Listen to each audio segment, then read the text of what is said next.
예수님께서 이 땅에 오셔서 계실 때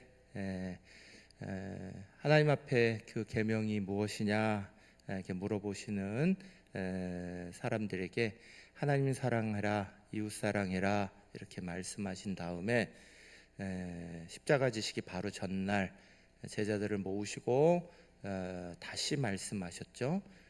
새 계명을 너희에게 주노니 하시면서 그 두 계명에다가 하나의 계명을 더 주신다 하시면서 서로 사랑해라 하시는 계명을 주셨어요. 그래서 우리 가운데 하나님 사랑, 이웃 사랑, 그리고 서로 사랑해라 하시는 것이 예수님께서 우리에게 더 부탁하신 말씀이죠. 그것을 이제 우리가 이 땅 가운데 잘 지켜나가고 실천해 나가는 겁니다. 지난주부터 그래서 우리는 이제 서로 사랑하라 하시는 말씀의 구체적인 내용들을 하나하나 말씀 가운데 적용해 가면서 같이 말씀을 나눕니다. 지난주에는 우리가 서로를 받으라 하는 말씀을 같이 나누었고, 이제 오늘은 설 명절을 맞이하고 또 우리 가족과 또 우리 교회 식구들 함께하는 날이기도 하고 해서 우리 서로 격려하기를 힘씁시다 하는 말씀을 같이 나눕니다. 서로 사랑의 다른 모습이 또 서로 격려하는 것이죠. 92세 되신 한 할머니께서 자기 삶을 이렇게 돌아보시면서 후회하는 게 있다 그러시면서 이제 말씀을 남기셨어요. 뭐가 후회되냐? 마지막에 웃는 놈이 좋은 인생 사는 줄 알았는데 자주 웃는 놈이 좋은 인생 사는 거더라 그러셨어요. 다시 한번 해드릴까요? 마지막에 웃는 놈이 좋은 인생 사는 줄 알았는데 자주 웃는 놈이 좋은 인생 사는 거더라. 무슨 얘기겠어요? 마지막 때 돼가지고 마지막에 좋은 거 다 남겨주고 마지막에 좋은 거 다 해주고 이런 인생이 복 있는 인생이 아니라는 거예요. 평소에 웃을 기회 만들고 평소에 사랑할 기회 만들고 평소에 같이 나눌 기회 만들고 그런 자리가 훨씬 좋은 인생이더라. 이 말씀을 남기신 거죠. 사랑하는 여러분, 우리 서로가 서로를 사랑해가고 서로가 서로를 격려해가는 것 마지막 언젠가 그걸 그렇게 하겠다 그렇게 살아가는 사람은 없어요. 우리가 살아가는 이 자리 가운데서 내가 할 수 있는 한 최선을 다해서 그걸 만들어가고 세워가는 거죠. 예수님이 우리 가운데 부탁하신 내용도 그겁니다. 서로 사랑해라. 서로 사랑하는 걸 뒤로 미루지 말라는 거예요. 서로 사랑하는 게 하나님의 뜻이고 주님이 우리에게 특별히 부탁한 계명이고 이걸 왜 뒤로 미루냐는 거예요. 그걸 구체적으로 오늘의 우리의 삶 속에 적용하는 여러 가지 방법을 같이 고민해라. 그리고 나서 예수님이 여러 가지 말씀을 우리 안에 주셨는데 그 중에 한 가지가 격려하는 거예요. 몇 년 전에 우리 신문을 아주 뜨겁게 달궜던 사건이 있습니다. 그 사건에 대해서 한 인터넷 신문에 이런 기사가 탁 떴어요. 한 청년을 격려하기 위한 글이에요. 반칙으로 따낸 금메달이 무슨 의미가 있겠습니까? 당신이 바로 영웅입니다. 마음으로 당신에게 우리 민족의 마음이라는 메달을 안겨드리고 싶습니다. 당신이 승리자입니다. 이게 누구에게 쓴 글이냐, 바쳐진 거냐? 미국의 솔트레이크 시티에서 동계올림픽 열렸을 때 김동성 선수가 금메달 딱 딴 줄 알고 막 도는 순간 갑자기 반칙이라고 실격패를 당해 버린 사건이 있어요. 굉장히 어이가 없었죠. 그래서 얼마나 실망했는지 모릅니다. 태극기를 들고 막 그 트랙을 막 돌 때 그 기뻐하는 모습과 그 실격됐다, 반칙을 했다 하는 얘기를 듣고, 반칙이 아닌데, 그런데 그걸 탁 금메달을 잃어버렸을 때 그 태극기를 놓치고 거기에서 좌절하던 모습. 그런데 거기에 대해서 우리 국민들이 그게 아니다, 그걸 받았어요. 그러면서 돌아오는 그를 공항에 나가서 오빠 부대가 왕창 나가서 그를 반겼습니다. 그래서 그 낙심한 얼굴로 태극기를 떨어뜨렸던 그 선수가 정말 연예인 된 것처럼 환한 얼굴로 그 오빠 부대를 만나고 힘을 얻어요. 그리고는 국내에 돌아와가지고 곳곳에서 불러가지고 금메달 8개를 수여받았대요. 여기서도 금메달 받고 저기서도 금메달 받고, 뭐 지원금을 받은 거는 뭐 고사하고. 그래서 나중에 이런 고백을 하는 거예요. 자기는 팔관왕입니다 이러면서. 낙심했던 그 태극기를 떨궜던 얼굴과 그를 격려하기에 나온 사람들을 만난 얼굴을 딱 대조해서 본다면 격려의 힘이 얼마나 대조적이고 힘이 있느냐, 그걸 볼 수 있어요. 우리 오늘 살아가는 자리 안에서 우리는 주님이 가르쳐 주신 대로 서로 사랑하고 서로 힘내라, 서로 격려하고, 이렇게 너무너무 필요한 거예요. 많은 사람들은 말하죠. 아까 말씀드린 대로 자주 웃는 사람이 되는 게 좋아요, 이렇게 얘기를 해드려도 뭐 웃을 일이 있어야 웃죠 이럽니다. 그렇죠. 힘들어요. 어려운 일들이 참 많은 우리의 삶입니다. 그런데 오늘 우리가 읽은 히브리서 10장 말씀 앞에 부분인데요, 그 뒷부분을 읽어보면 배경이 나옵니다. 그 배경을 10장 32절부터 35절에 제가 말씀을 천천히 좀 읽겠습니다. 전날에 너희가 빛을 받은 후에 고난의 큰 싸움을 견뎌낸 것을 생각하라. 혹은 비방과 환난으로서 사람에게 구경거리가 되고, 혹은 이런 형편에 있는 자들과 사귀는 자가 되었으니, 너희가 갇히는 자를 동정하고 너희 소유를 빼앗기는 것도 기쁘게 당한 것은 더 낫고 영구한 소유가 있는 줄 알미라. 그러므로 너희 담대함을 버리지 말라. 이것이 큰 상을 얻게 하느니라. 아멘. 우리가 읽은 말씀의 10장 뒷부분은 지금 당시의 상황을 이야기해 줍니다. 서로 모이기를 힘쓰라 하시는 말씀 전에, 서로 격려해라 하시는 말씀 전에 주시는 말씀의 그 배경은 전날에 너희가 빛을 받은 후에, 다시 말해서 예수님이 우리 가운데 오신 그 구원의 빛, 놀라운 은혜의 빛을 받은 후에 일어난 고난의 큰 싸움을 견뎌낸 거 생각하라는 거예요. 그 견뎌내는 그 싸움이 어떤 거였냐? 비방과 환난과 사람에게는 구경거리가 되었고, 이런 형편에 있는 자들과 사귀었다는 이유만으로 갇힌 자가 되기도 했고, 그 갇힌 자가 된 사람들 것을, 이 소유를 다 빼앗겨 버리기도 했다는 거예요. 이런 일들이 일어난 상황들이, 억울한 상황들이 벌쳐졌고 힘든 상황들이 펼쳐져 있는데, 그런데 그 상황들 속에서 오히려 말씀은 너희가 서로 모이기를 패하지 말라. 히브리서 10장 25절, 오늘 우리의 말씀, 제일 중요한 말씀이 이렇게 말씀하고 있습니다. 모이기를 패하는 어떤 사람들의 습관과 같이 하지 말고 오직 권하여 그날이 가까움을 볼수록 더욱 그리하자. 아멘. 사람이 여러 가지 어려움을 당하면요, 혼자 있고 싶어요. 좋은 일을 당하면 막 자랑도 하고 싶죠. 나누고 싶어요.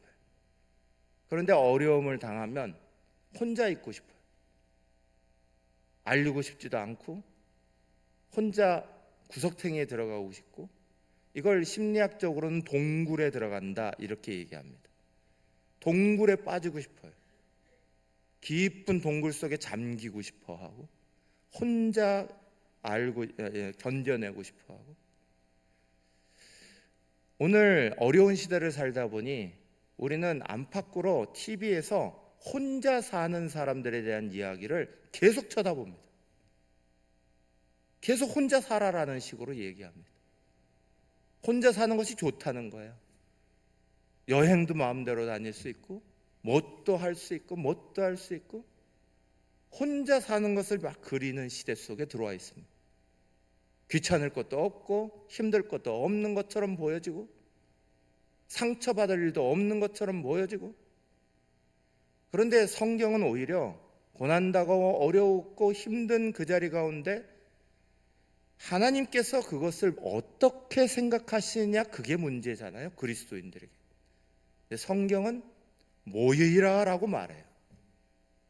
어려울 때일수록 모여라. 실제로 1세기 그리스도인들 그 힘들 때에 흩어져서 안 모인 게 아니라 오히려 날마다 모이기에 힘써버려요.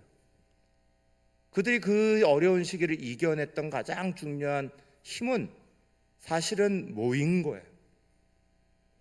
모이면 잡혀가는 거 알면서도 모인 거예요. 왜요? 모이면 얼굴 보고 위로받고 힘을 얻고 함께 기도하고 또 때로는 말씀으로 격려받고, 그게 서로 간에 그 어떤 것보다도 힘을 이길 수 있는, 은혜를 이겨나갈 수 있는 능력을 받는 가장 중요한 도구였으니까. 하나님께서 이스라엘 백성을 출애굽시킬 때부터, 하나님께서 하나님의 백성들을 어려운 가운데로 내모실 때부터 하나님의 방법은 흩어놓으시는 방법을 쓰신 적이 없어요. 사단은 어떻게든 다 흩어놓으려고 하는데, 다 각자의 자리로 흩으려고 하는데, 하나님은 출애굽 때부터 하나님의 방법은 한가운데 하나님의 장막을 딱 두시고 그 장막 중심으로 매일 밤 모이게 했어요. 모여서 매일 밤 얘기하게 하고 매일 밤 듣게 했어요. 여러분, 모세오경이 어떻게 나온지 아세요? 모세오경은 글로 나온 게 아니에요. 모세오경은 이야기로, 구전으로 전해진 거예요. 하나님의 말씀은 원래 글로 알려져 있는 게 아니에요. 모세가 광야에서 하나님의 말씀을 매일 밤마다 계속 얘기해 준 거예요. 그게 계속 전달되고 이어진 거예요. 어떻게? 모일 때마다 그 얘기를 반복적으로 전했으니까 이어진 거예요. 사랑하는 여러분, 오늘 우리의 자리는 어려움에 처하면 자꾸 흩어지려고 합니다. 그런데 성경은 오히려 힘들고 어려울수록 모이는 규칙적인 시간이 필요하다는 걸 강조하고 말씀해요. 그래서 주일도 제정됐어요. 구약에는 주일이 없어요. 여러분, 구일에 주일 개념이 어디 있어요? 구약에는 주일 개념이 없어요. 그런데 신약에 들어오면서 주일 개념이 생겨요.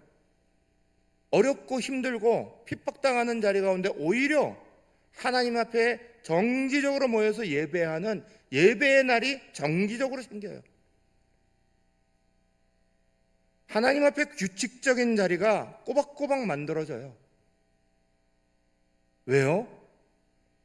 시대는 점점 마지막 때로 가면 갈수록 오늘 우리의 자리들을 다 흩틀고 하나님의 말씀으로 격려받고 하나님 말씀으로 위로받는 자리들을 다 흩으니까 그러는 거예요. 그런데 성경의 방법은 하나님 말씀으로 규칙적으로 그것을 나누고 듣고 배우는 자리들을 만들고 계시는 거예요.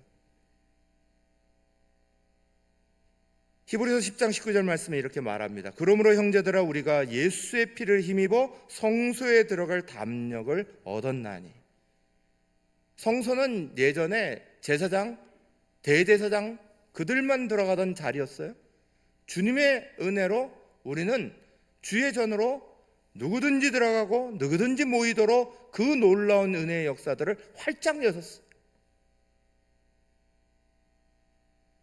사도행전은 광야에 모여있는 그 자리를 광야 교회라 불러요. 사도행전 7장 38절 시내산에서 말하던 그 천사와 우리 조상들과 함께했던 광야 교회에 있었고 이렇게 말해요.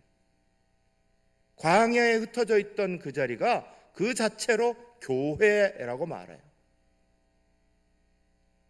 남자만 60만 명이 살면 경주에 3배, 4배 남자만 3배예요. 여자, 어린아이, 노인 다 합치면 몇 배가 되는데 그걸 광야 교회라고 불렀어요. 사랑하는 여러분, 하나님 중심으로 모이고 그 자리가 위로받고 힘내고 그리고 힘들면 주님 앞에 나가 기도하고 하는 자리였기에 거기가 광야였지만 교회였다는 거예요. 오늘 우리가 로마서는 이 세대를 본받지 말라 하는데 오늘 우리는 이 세대의 자리만 너무 쳐다봐요. 주님은 하나님의 방법이 우리에게 뭐가 하나님이 원하시는 방법인가를 중요하게 보도록 가르치시는 거예요. 17세기 영국 성공회의 성직자이자 시인이었던 존 던이라는 분이 시인이어서 성직자였지만 혼자 묵상하고 혼자 뭐 하는 걸 좋아했어요. 그래서 어느 날 배를 타고 출장을 가게 됐어요. 그때 당시는 뭐 먼 길 오가면 몇 달씩 걸렸으니까 성도들이 한국까지 나와서 그를 막 배웅하려고 나옵니다. 그런데 이분이 혼자 뭘 하는 걸 참 좋아하는 분이라 나오는 걸 귀찮아했어요. 항구에 막 사람들이 나오니까 막 나왔다고 막 그렇게 막 귀찮아하고 막 이러면서 빨리 배를 타려고 그러고 있는데 옆에 80 넘으신 할아버지 한 분이 오시더니 이 나오신 분들에게 막 돈을 주시는 거예요. 그러면서 부탁이 있다는 거예요. 그러면서 부탁한 게 뭐냐? 내가 배를 타고 여기를 이제 떠나면 언제 돌아올지 모르는데 나에게는 손을 흔들 사람이 없어요. 나를 위해 배가 떠나는 거 보면서 손을 좀 흔들어 주세요. 그리고 부탁을 하시면서 돈을 주시더라는 거예요. 이 존 던이라는 분이 그때 크게 깨달았어요. 그리고 그분이 시를 남깁니다. 그 시가 오늘도 유명해요. 그 시가 이런 시예요. 그 시 9절에 우리는 각각 떨어진 외로운 섬이 아니다. 우리는 모두 대륙의 한 부분이다. 이런 시예요. 사람이 외로운 섬처럼 살아갈 수 없어요. 하나님이 우리에게 주신 큰 은혜의 자리들을 만들어가는 것이 중요한데 그러면 그것을 어떻게 잘 만들어가는 것이냐? 히브리서 10장 22절 24절은 그 내용도 나와요. 우리가 마음의 뿌림을 받아 악한 양심으로부터 벗어나고 몸은 맑은 물로 씻음을 받았으니 참마음과 온전한 믿음으로 하나님께 나아가자. 또 약속하신 이는 믿으시니 우리가 믿는 도리의 소망을 움직이지 말며 굳게 잡고 서로 들어봐 사랑과 선행을 격려하며 아멘. 지난주에도 말씀을 나눴지만 가정과 교회는 관계가 좋을 때는 너무너무 좋은 거예요. 그런데 틀어지기 시작하면 가장 많이 받는 자리가 가정이고 교회예요. 그래서 참 힘든 거예요.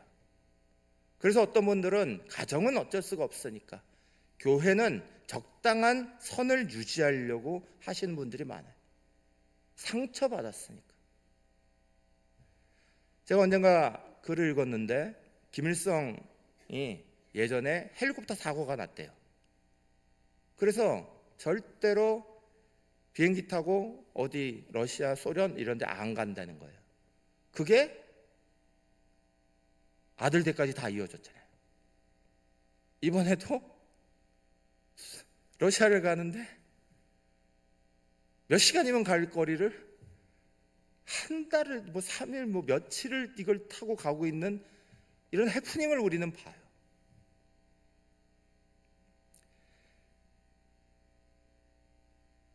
제가 91년도에 자동차 면허를 땄거든요. 그래서 그때부터 운전을 해서 지금까지 25년을 자동차 운전을 했습니다. 근데 자동차 운전을 25년 하는 동안 사고가 여러 번 났어요. 제가 경주중학교에 와서도 전에 경로대학 선생님들 이렇게 서울에 교사 세미나 시킨다고 우리 올라가는 길에 같이 태우고 올라가다가 그날 눈이 어마어마하게 왔는데 저 상주 가는 고속도로에서 차가 휙 돌았어요. 고속도로 상에. 그래가지고 정말 다 죽을 뻔했는데 하나님의 은혜로 차만 범퍼 조금 나가고 그냥 안전하게 지켜줬어요. 정말. 그리고 완전히 빙 도는 상태로 막 그렇게 있어도 봤어요. 대형 사고 날 뻔했는데 하나님 다 지키셨죠.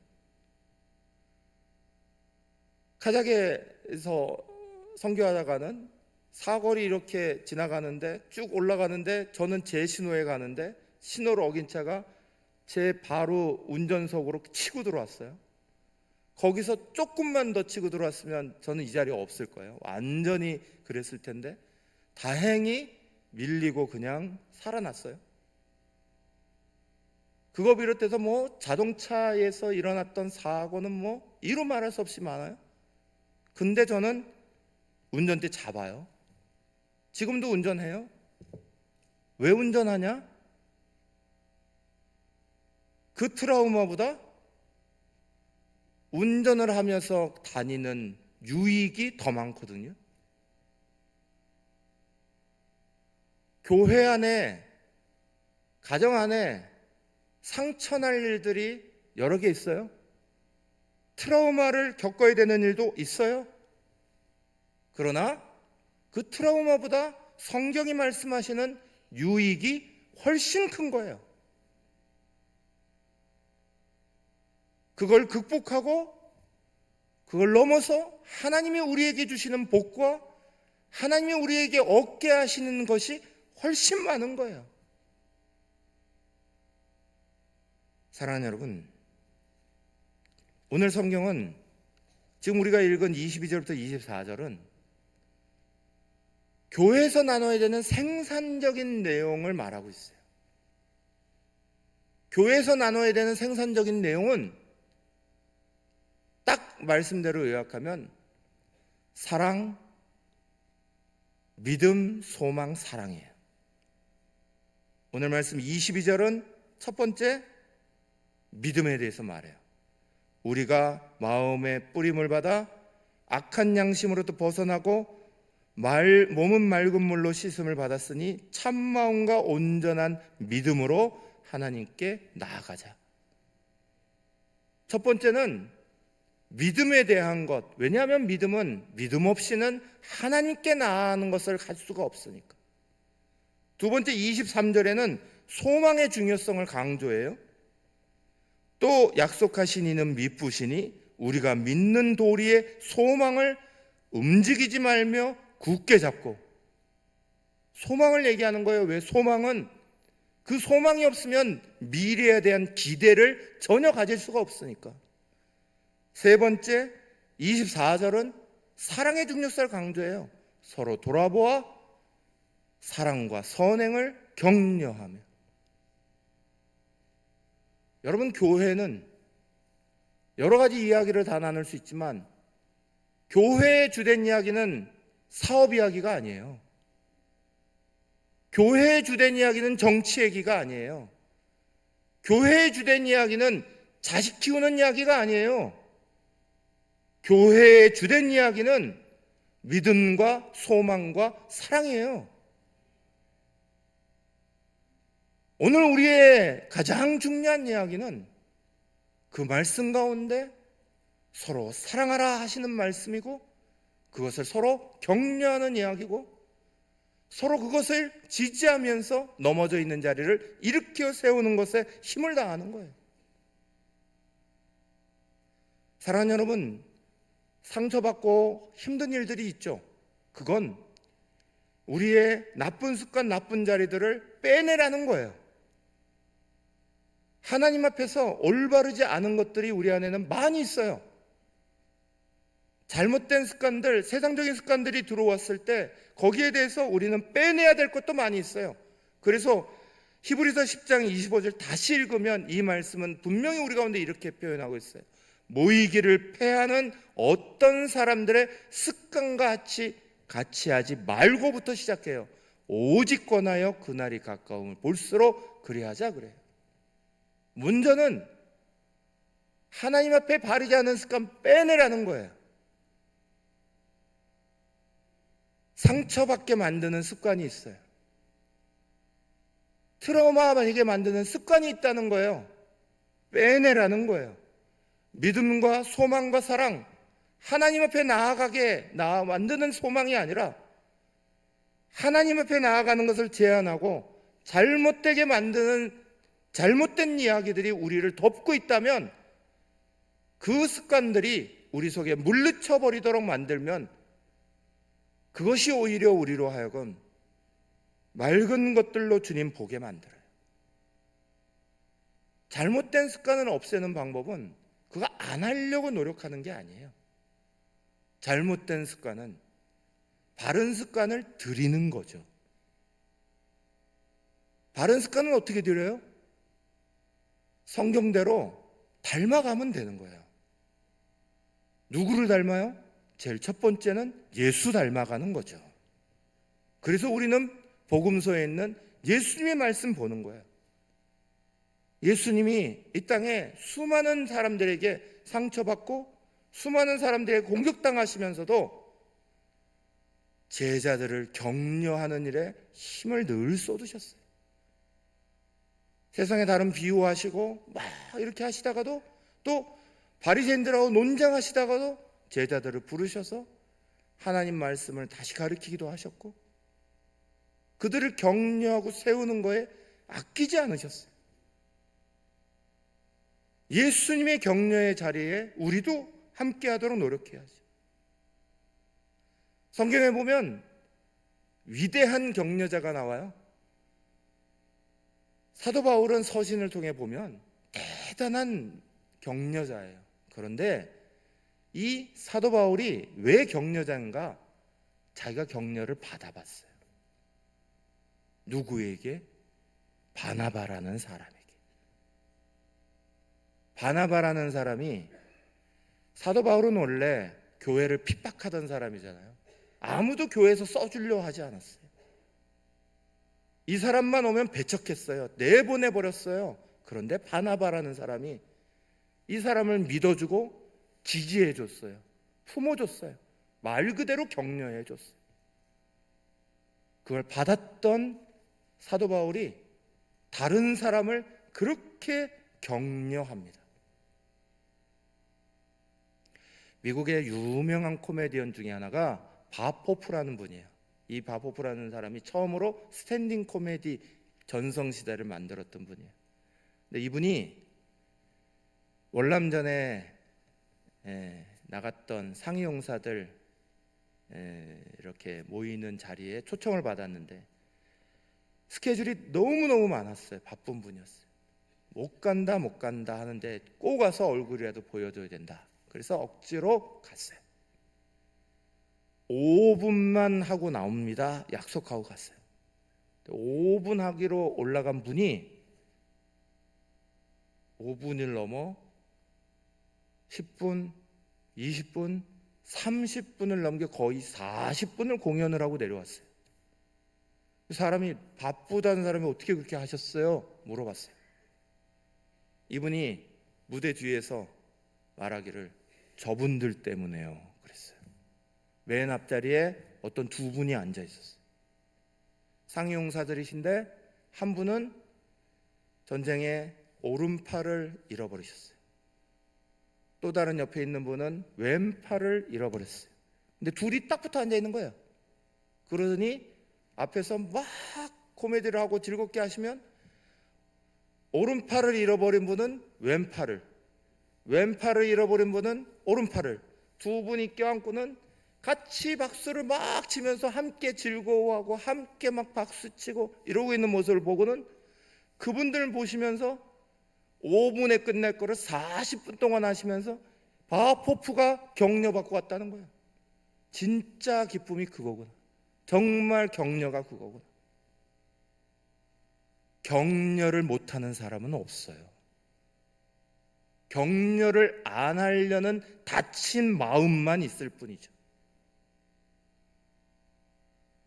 사랑하는 여러분, 오늘 우리의 자리는 지지하려는 마음, 격려하려는 마음이 무척이나 중요한 때입니다. 성경은, 주님은 우리에게 서로 사랑해라 말씀하셨는데 피상적으로 말씀하신 게 아니에요. 서로를 격려하자고 말씀하고 계신 거예요. 저 여러분 모두가 혼자 있는 섬 만들지 말고 우리 지지하는 자리에 같이 한번 서보도록 노력하십시다. 가정도 교회도 상처도 많았을 것이고 힘든 일도 많았을 겁니다. 그러나 그 너머에 주님이 우리를 품으시고 그것을 통해서 더 큰 유익을 주시는 게 더 큰 거예요.